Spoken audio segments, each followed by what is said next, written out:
Assalamualaikum warahmatullahi wabarakatuh. Saya Lisa Septiani, NIM 12020524984, Prodi Ekonomi Syariah G. Baiklah, saya berasal dari kelompok 3 dengan materi Bank Perkreditan Rakyat. Di sini saya akan menjelaskan tentang dua hal. Yang pertama, pengertian Bank Perkreditan Rakyat, dan yang kedua, sejarah Bank Perkreditan Rakyat. 1. Pengertian Bank Perkreditan Rakyat. Bank Perkreditan Rakyat atau BPR adalah lembaga keuangan yang menerima simpanan dalam bentuk deposito berjangka, tabungan, atau bentuk lainnya yang disamakan, dan menyalurkan dana sebagai usaha BPR, dengan lokasi yang pada umumnya terletak pada tempat masyarakat yang membutuhkan. Sedangkan kredit adalah merupakan penyediaan uang atau tagihan yang dapat dipersamakan dengan itu berdasarkan persetujuan atau kesepakatan. Pada aktivitas penyaluran kredit, bank memiliki tujuan untuk menerima laba, di mana laba tersebut dihasilkan dari selisih antara bunga yang dihasilkan dari dana yang dipinjamkan kepada pihak yang membutuhkan dengan dana yang bank berikan kepada pihak ketiga atau kepada pihak surplus dana. Sebelum mendapatkan kredit, tentunya pihak nasabah harus melalui beberapa fase perkreditan yang harus dipenuhi sebagai tahapan proses pemberian kredit. Adapun beberapa tahap itu adalah meliputi 1. Tahap persiapan kredit, yang kedua, tahap analisis penilaian kredit, yang ketiga, tahap keputusan kredit, yang keempat, tahap pelaksanaan dan administrasi kredit, yang kelima, tahap pencairan kredit, dan yang keenam, tahap supervisi dan penyelesaian kredit. Kredit pada BPR sama dengan kredit pada bank umum, yaitu investasi, modal kerja, dan konsumsi. Hanya saja BPR yang tidak seperti bank umum, BPR memiliki batasan maksimum pada pemberian kredit atau BMPK yang terbilang kecil dibandingkan dengan bank umum yang berdasarkan peraturan yang ditetapkan oleh Bank Indonesia. Baiklah, saya akan menjelaskan materi yang kedua, yaitu sejarah Bank Perkreditan Rakyat. Sejarah Bank Perkreditan Rakyat atau BPR dimulai sejak zaman penjajahan Belanda. Perkreditan rakyat di Indonesia dimulai pada abad ke-19, yang itu dengan berdirinya Bank Kredit Rakyat atau BKR dan Lumbung Desa, yang dibangun dengan tujuan untuk membantu para petani, pegawai, buruh agar dapat melepaskan diri dari para lintah darat atau rentenir yang membebankan dengan bunga yang sangat tinggi. Pada masa pemerintahan kolonial Belanda, perkreditan rakyat dikenal masyarakat dengan istilah lumbung desa, bank desa, bank tani, dan bank dagang desa yang saat itu hanya ada di Jawa dan di Bali. Pada tahun 1929, berdiri badan yang menangani kredit di pedesaan, yaitu Bank Kredit Desa atau BKD yang terdapat di Pulau Jawa dan Bali. Sementara untuk pengawasan dan pembinaan, pemerintah kolonial Belanda membentuk Kas Pusat dan Dinas Perkreditan Rakyat dengan nama lembaga yaitu Instansi Kas Pusat atau IKP. Setelah Indonesia merdeka, pemerintah mendorong pendirian bank-bank pasar yang terutama sangat dikenal karena didirikan di lingkungan pasar dan bertujuan untuk memberikan pelayanan jasa keuangan kepada para pedagang pasar. Bank-bank pasar tersebut kemudian berdasarkan Fakto 1988 dikukuhkan menjadi Bank Perkreditan Rakyat atau BPR. Sejak itu BPR di Indonesia tumbuh dengan subur. Bank-bank yang didirikan pada tahun 1950 sampai 1970 didaftarkan sebagai berikut. 1. Perseorangan terbatas atau PT, 2. CV, ketiga koperasi, yang keempat Maskapai Andil Indonesia atau MAI, yang kelima yayasan, dan yang keenam perkumpulan. Pada masa tersebut, berdiri beberapa lembaga keuangan yang dibentuk oleh pemerintah daerah, yaitu Bank Karya Produksi Desa atau BKPD di Jawa Barat, Bank Kredit Kecamatan atau BKK di Jawa Tengah, Kredit Usaha Rakyat Kecil atau KURK di Jawa Timur, Lumbung Pitih Nagari atau LPN di Sumatera Barat, dan Lembaga Perkreditan Desa atau LPD di Bali. Pada tanggal 27 Oktober tahun 1988, pemerintah menetapkan kebijakan diregulasi perbankan yang dikenal sebagai Fakto 88 melalui adanya keputusan Presiden RI nomor 38 yang telah menjadikan momentum awal pendirian BPR. Sebagai kelanjutan dari Fakta 88, pemerintah mengeluarkan beberapa paket ketentuan di bidang perbankan yang merupakan penyempurnaan ketentuan sebelumnya. Sejalan dengan itu, pemerintah menyempurnakan UU Nomor 14 Tahun 1967 tentang pokok-pokok perbankan dengan mengeluarkan Undang-Undang Nomor 7 Tahun 1992 tentang perbankan. Undang-undang tersebut disempurnakan lebih lanjut dalam Undang-Undang Nomor 10 Tahun 1998. Dalam undang-undang ini secara tegas ditetapkan bahwa jenis bank di Indonesia adalah bank umum dan bank perkreditan rakyat atau BPR. Itulah tadi sejarah dan pengertian bank perkreditan rakyat. Selanjutnya akan dilanjutkan oleh teman saya yaitu Gitrina.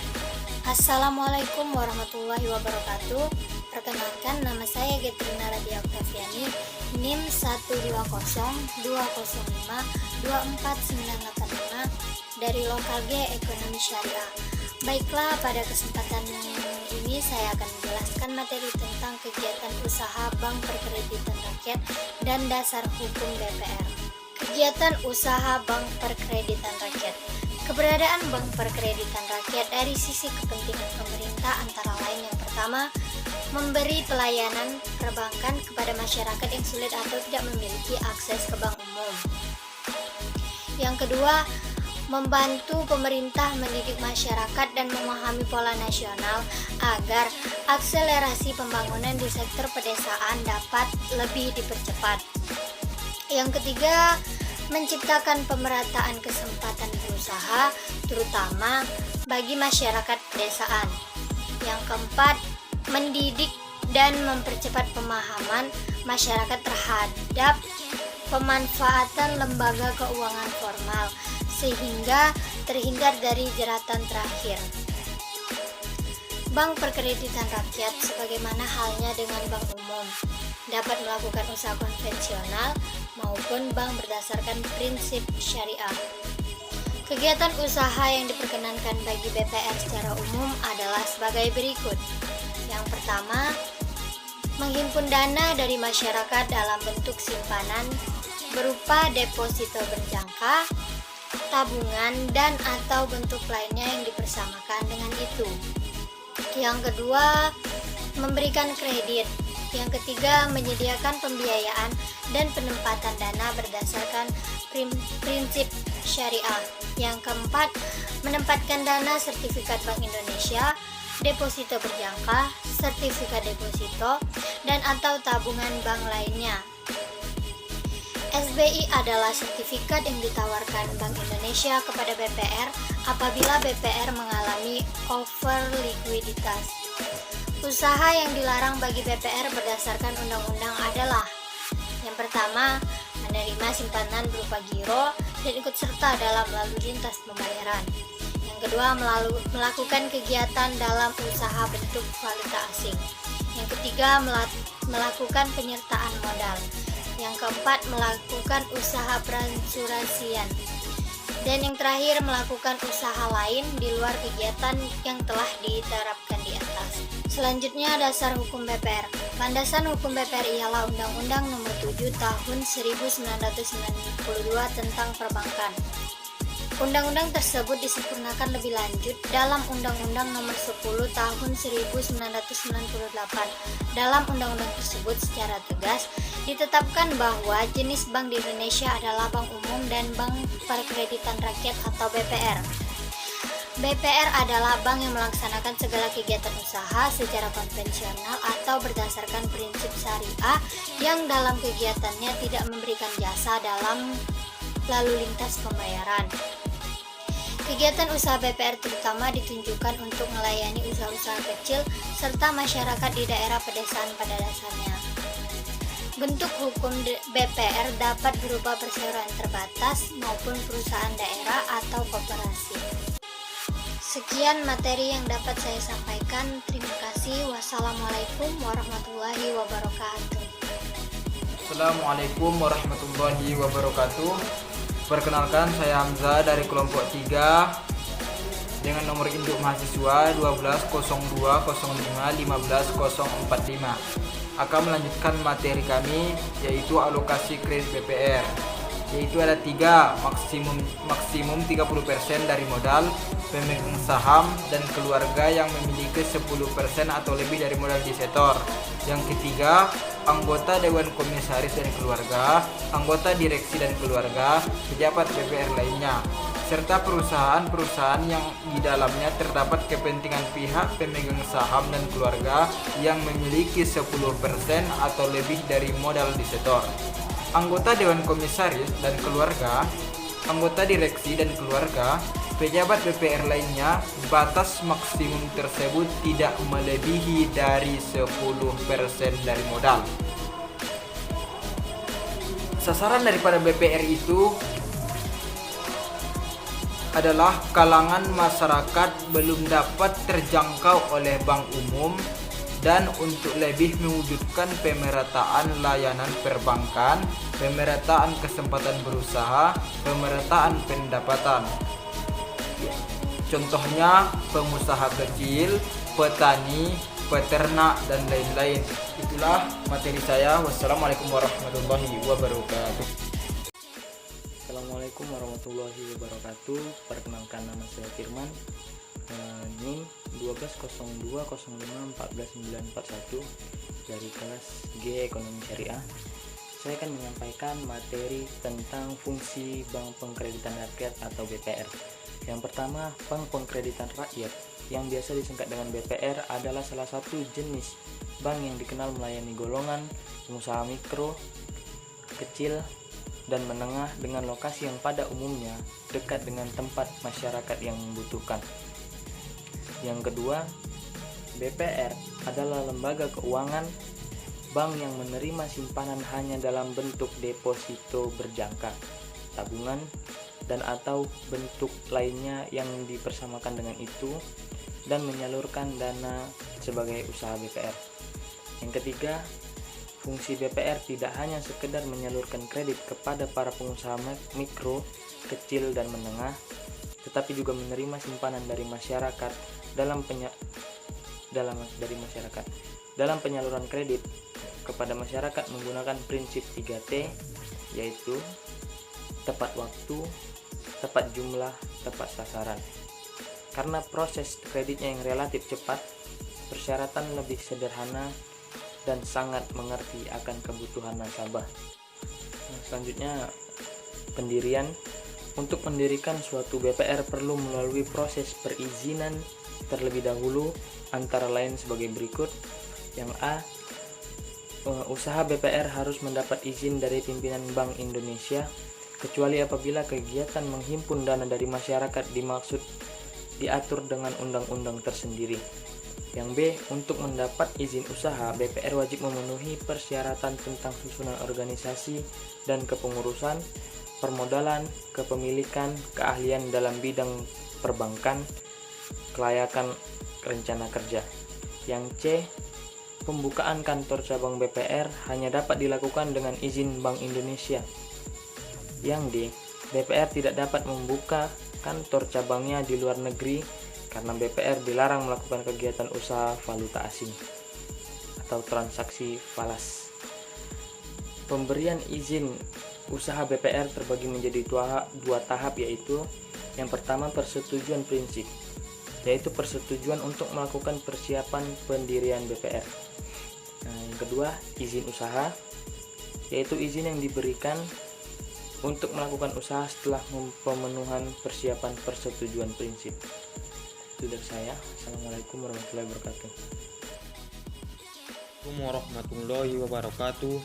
Saya Muhammad Khairul Anwar Hasibuan, NIM 120205151047, kelas Ekonomi Syariah G. Saya akan melanjutkan pembahasan dari kawan-kawan saya, yaitu selanjutnya kepemilikan Bank Perkreditan Rakyat. Syarat-syarat kepemilikan BPR sesuai dengan peraturan Bank Indonesia ditetapkan sebagai berikut. Yang pertama, BPR hanya dapat didirikan dan dimiliki oleh warga negara Indonesia, Badan Hukum Indonesia yang seluruh pemiliknya warga negara Indonesia, pemerintah daerah, atau dapat dimiliki bersama di antara warga negara Indonesia, Badan Hukum Indonesia yang seluruh pemiliknya warga negara Indonesia, dan pemerintah daerah. Pihak yang dapat menjadi pemilik BPR antara lain sebagai berikut. Yang pertama, tidak termasuk dalam daftar orang tercela dalam bidang perbankan sesuai dengan yang ditetapkan oleh Bank Indonesia. Yang kedua, menurut penilaian Bank Indonesia, yang bersangkutan memiliki integritas antara lain, memiliki akhlak dan moral yang baik, mematuhi peraturan undang-undangan yang berlaku, bersedia mengembangkan BPR yang sehat. Adapun yang kedua dari kepemilikan BPR yang berbentuk hukum koperasi, kepemilikannya diatur berdasarkan pada ketentuan dalam undang-undang tentang perkoperasian yang berlaku. Adapun selanjutnya atau yang ketiga ialah BPR terbentuk hukum perseroan terbatas. Sahamnya hanya dapat diterbitkan dan dalam bentuk saham atas nama. Yang keempat, perubahan kepemilikan BPR wajib dilaporkan kepada Bank Indonesia. Yang kelima, merger, konsolidasi dan akuisisi wajib terlebih dahulu mendapat izin pimpinan Bank Indonesia. Adapun selanjutnya ialah pembinaan dan pengawasan. Pengawasan Bank Indonesia terhadap BPR meliputi hal berikut. Yang pertama, pemberian bantuan dan layanan perbankan kepada lapisan masyarakat yang rendah yang tidak terjangkau bantuan dan layanan bank umum. Yang kedua, membantu pemerintah dalam mendidik masyarakat guna memahami pola nasional dengan adanya akselerasi pembangunan. Yang ketiga, penciptaan pemeratan kesempatan berusaha bagi masyarakat. Dalam melakukan fungsi pengawasan ditemukan beberapa kekurangan dari BPR, yaitu organisasi dan sistem manajemen termasuk di dalamnya perencanaan yang ditetapkan, kurangnya sumber daya manusia yang terampil dan profesional, mengalami kesulitan likuiditas, belum melaksanakan fungsi BPR sebagaimana mestinya dengan undang-undang. Mungkin itulah yang dapat saya sampaikan dan saya akhiri. Wassalamualaikum warahmatullahi wabarakatuh.